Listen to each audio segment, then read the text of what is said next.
Assalamualaikum warahmatullahi wabarakatuh. Perkenalkan, kami dari kelompok 3. Nama saya Susi Susanti. Saya Selvia.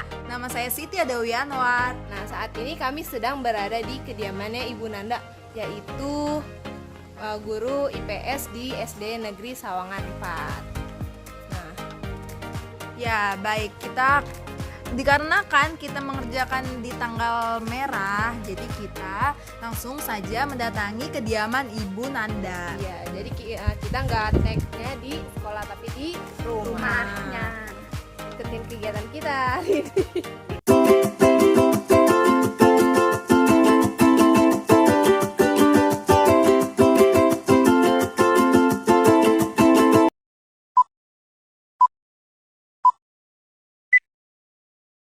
Ya, sekarang saat ini kita sudah bersama Ibu Nanda. Ibu boleh memperkenalkan diri dulu, Bu? Sebelumnya mohon izin, perkenalkan nama saya Nandeli Geomero SPD. Saya bekerja di instansi UPTD SD Sawangan 04, Sawangan, Depok. Saya mengajar di kelas 4 SD. Iya. Baik, kita akan ada beberapa pertanyaan ya, Bu, mengenai IPS ini. Pertama, pendapat Ibu tentang pembelajaran IPS di SD Negeri Sawangan 4 bagaimana, Bu?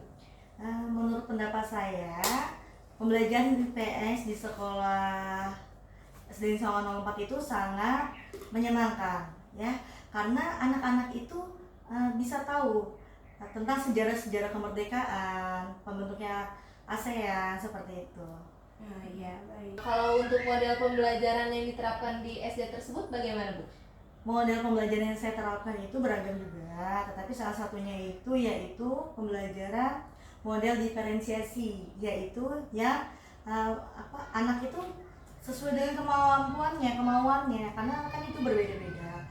Ada yang suka dengan gambar, video, ada yang suka dengan mendengar aja, menulis ya, visual, dan mereka kadang juga dia nggak mau nulis, nggak mau apa, mereka maunya nggak bisa diam tuh, itu namanya kinestetik. Itu kita rangkum gimana caranya anak-anak itu aktif dan sesuai dengan yang dipelajari, itu dia semangat, jadi dia mau belajar.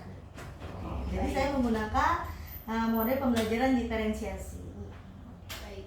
Kalau untuk metode pembelajaran yang ada di sana bagaimana, Bu?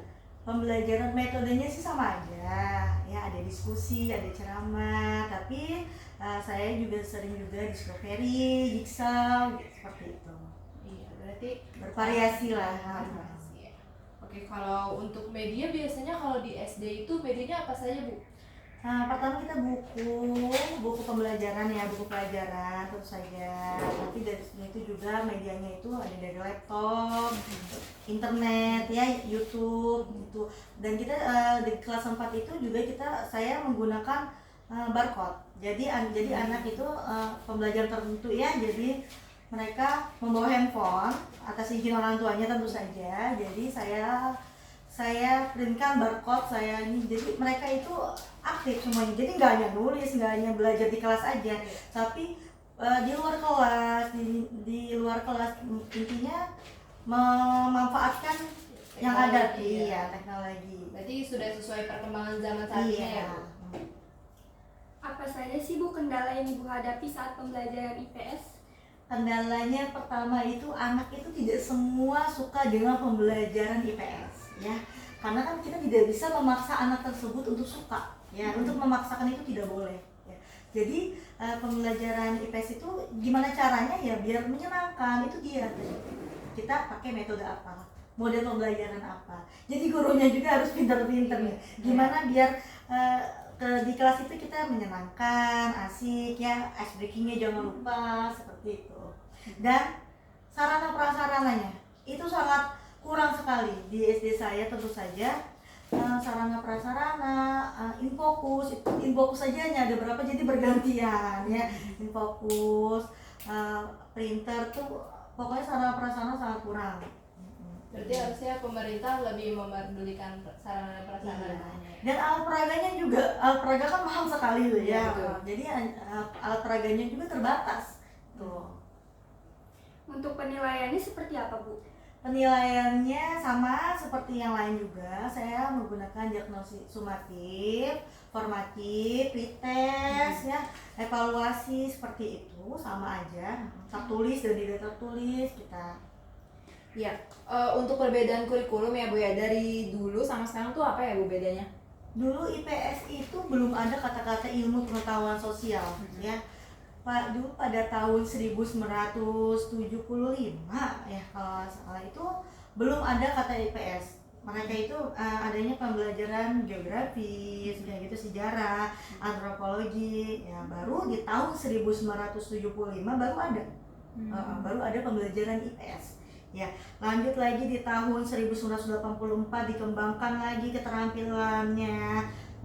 Terus 2016 KTSP, ya diubah lagi itu, makin maju lagi. Nah di 2013 pakai K13 kan, K13 kurikulumnya itu, jadi mengintegrasikan IPS dengan pembelajaran lain dan yang kita sebut itu tematik.